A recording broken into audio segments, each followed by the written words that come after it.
Mais si vous devez retenir une seule chose, c'est que la paresse en soi n'est pas le problème. La paresse n'est que la manifestation du problème. La paresse n'est pas le problème. La paresse n'est que la manifestation du problème. Et j'ai cité 3 problèmes. Ça vous est déjà peut-être arrivé. Vous êtes là chez vous, mais vous n'avez envie de rien faire. Vous couchez donc sur votre lit ou alors vous vous installez devant la télé et vous passez toute la journée à scroller sur les réseaux sociaux ou à jouer aux jeux vidéo. La journée passe et à la fin, le constat est clair. Vous n'avez rien foutu, absolument rien foutu de votre journée, absolument rien. Ne rien faire de sa journée, c'est ce que tout le monde appellerait la paresse. Donc si un jour ça vous est déjà arrivé de vivre la situation que je viens de décrire, on pourrait penser que vous êtes paresseux. Mais je viens vous dire que ce n'est pas le cas. Vous n'êtes pas paresseux. En réalité, vous êtes découragé, vous êtes perdu, vous êtes insatisfait, vous êtes peut-être même déprimé. Vous avez besoin d'aide dans tous les cas. Et c'est de ça que je veux parler dans cette vidéo. Du fait que la paresse en elle-même est en réalité la manifestation d'autres problèmes sous-jacents qu'il faut tacler si on veut justement pouvoir résoudre la paresse. C'est donc de ça qu'on va parler dans cette vidéo. Des raisons véritables et profondes de ce que les gens appellent la paresse. Des raisons véritables et profondes qu'il faut pouvoir attaquer si on veut vraiment résoudre le symptôme qu'est la paresse. C'est de ça qu'on parle dans cette vidéo. Et ici, je ne parle pas de cette paresse où vous avez peut-être un jeune adolescent à la maison qui ne veut pas faire la vaisselle ou qui ne veut pas faire la lessive. Non. Ce genre de paresse-là, c'est une paresse assez superficielle qui a généralement pour cause un peu d'arrogance. C'est-à-dire l'adolescent se croit peut-être déjà trop grand pour faire certaines tâches. Ou alors c'est aussi dû à ce que j'appelle le syndrome des autres. C'est-à-dire il se dit que quelqu'un d'autre fera ça de toute façon. Ce n'est pas de cette paresse superficielle-là dont je veux parler. Je veux parler d'une paresse vraiment profonde.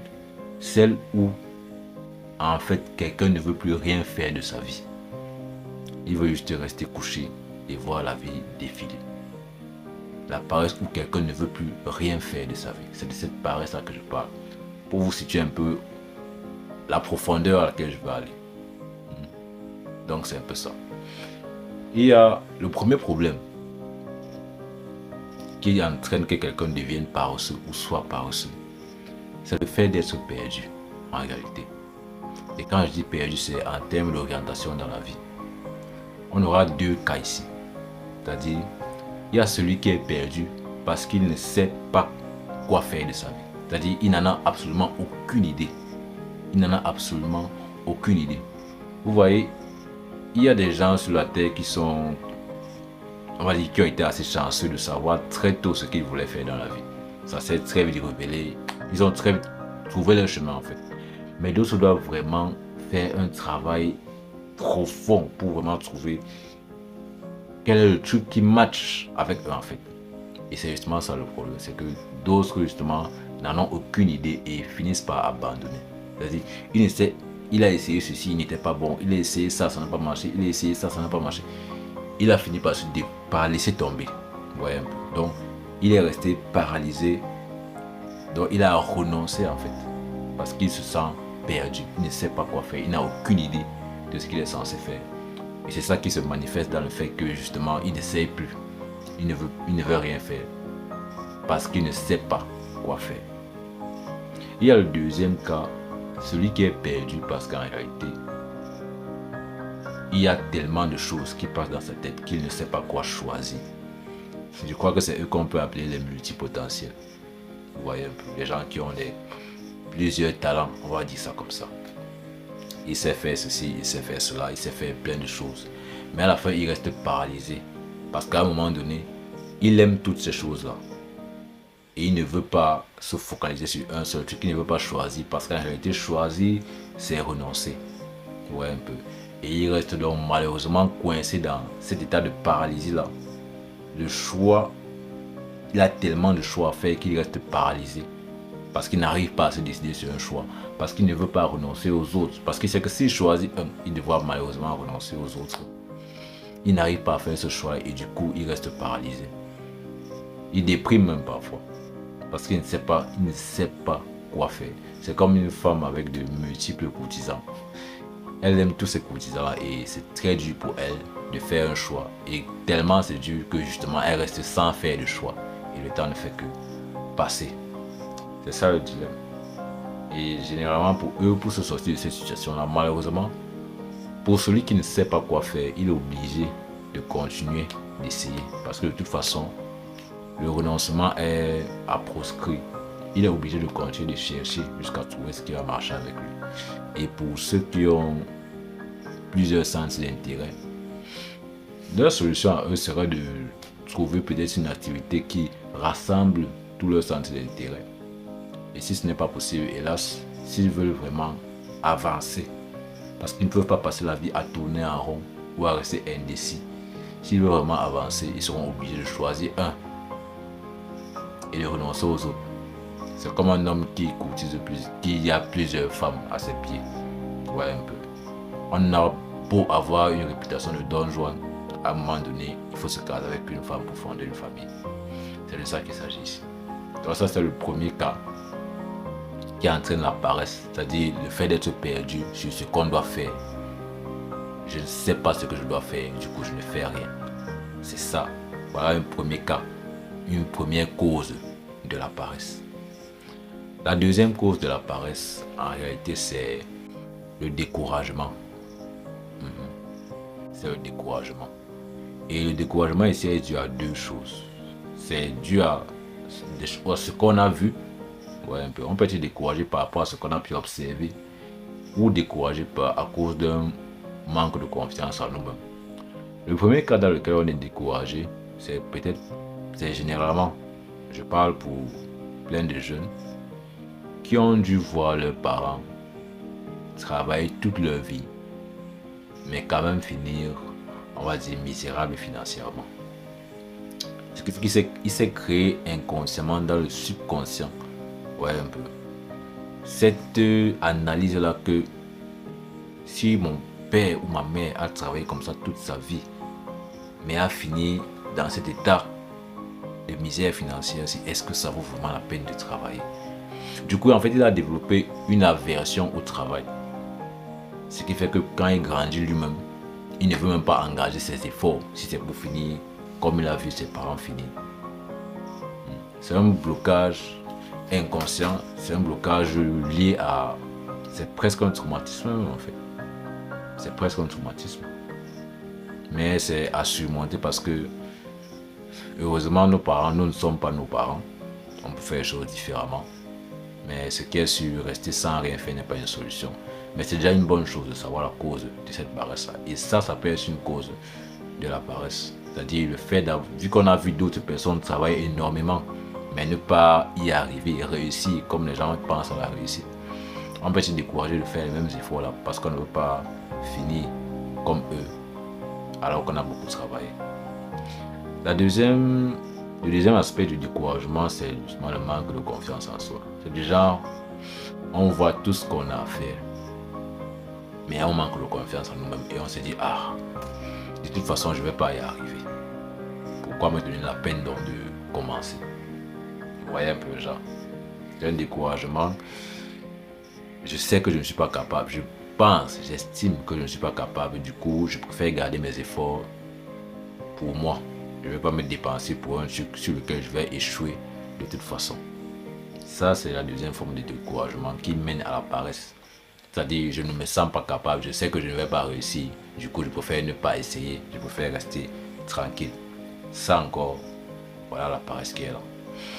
Donc, voilà les deux aspects du découragement qui conduisent à la paresse.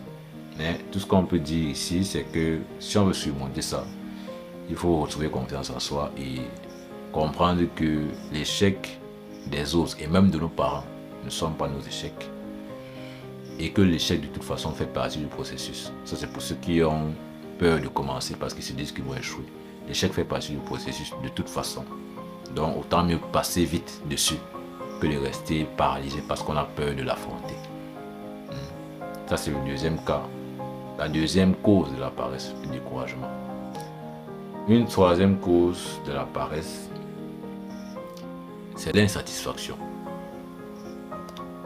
Ici, heureusement, on a affaire à des gens qui ne sont pas restés inactifs. C'est-à-dire, ce n'est pas pour ceux qui restent couchés à la maison à jouer aux jeux vidéo ou à scroller sur les réseaux sociaux. Ce cas-ci, c'est pour ceux qui ont quand même décidé de se lever et d'embrasser une activité pour faire quelque chose de leur vie. Le problème survient dans le fait qu'à un moment donné, ils ressentent comme une profonde insatisfaction vis-à-vis de l'activité qu'ils font. Ce qui entraîne une drastique perte d'intérêt qui résulte donc en la paresse, en le fait qu'il ne veut plus rien avoir à faire avec ça. Vous voyez, il va aller au travail, il va flâner, il va chercher à faire le moins de choses possible, il va devenir extrêmement médiocre dans son travail en fait, et volontairement, parce qu'il n'a plus aucun intérêt, ça le dégoûte.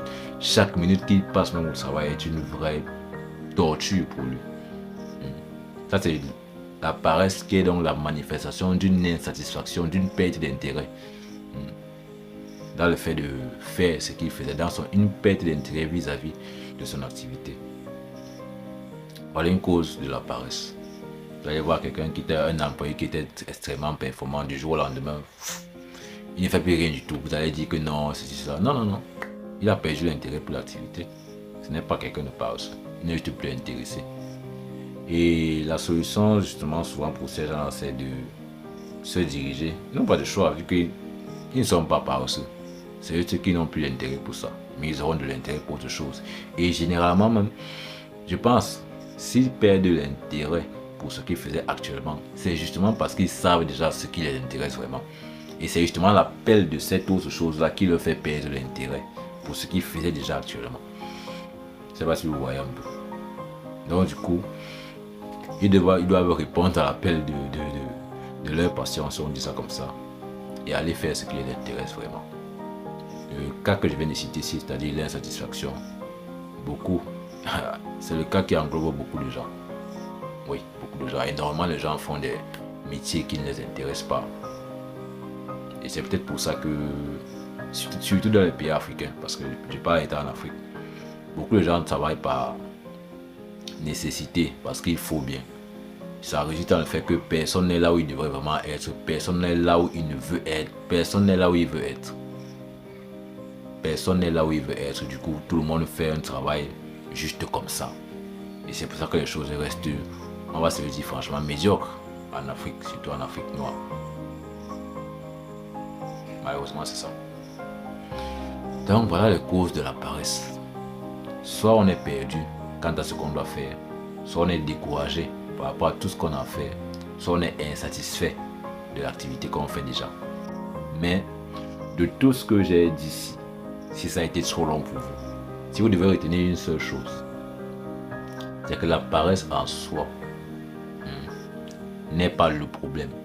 La paresse n'est que la manifestation du problème. La paresse n'est pas le problème. La paresse n'est que la manifestation du problème. Et j'ai cité 3 problèmes. Soit on est perdu par rapport à ce qu'on doit faire, soit on est découragé, soit on est insatisfait de ce qu'on fait déjà. Donc voilà, vous pouvez réfléchir dessus. Et honnêtement, désormais, si vous rencontrez, si vous arrivez de paresser, ou si vous avez un proche qui paresse, réfléchissez à ces 3 causes-là, discutez-en avec lui et voyez si c'est... Voyez quel est son cas.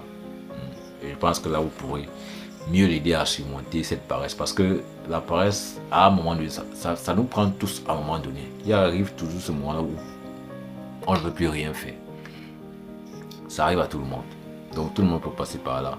Ça doit être important de pouvoir savoir de quoi il s'agit, pour pouvoir savoir comment réagir. C'est donc tout pour cette vidéo. Si vous avez apprécié, dites-le en commentaire, laissez un like et abonnez-vous à la chaîne pour toujours plus de partage de connaissances qui nous aident à nous comprendre, à mieux nous comprendre pour mieux nous améliorer. C'est ça qu'on parle sur cette chaîne-ci. Donc je vous dis à la prochaine et à bientôt.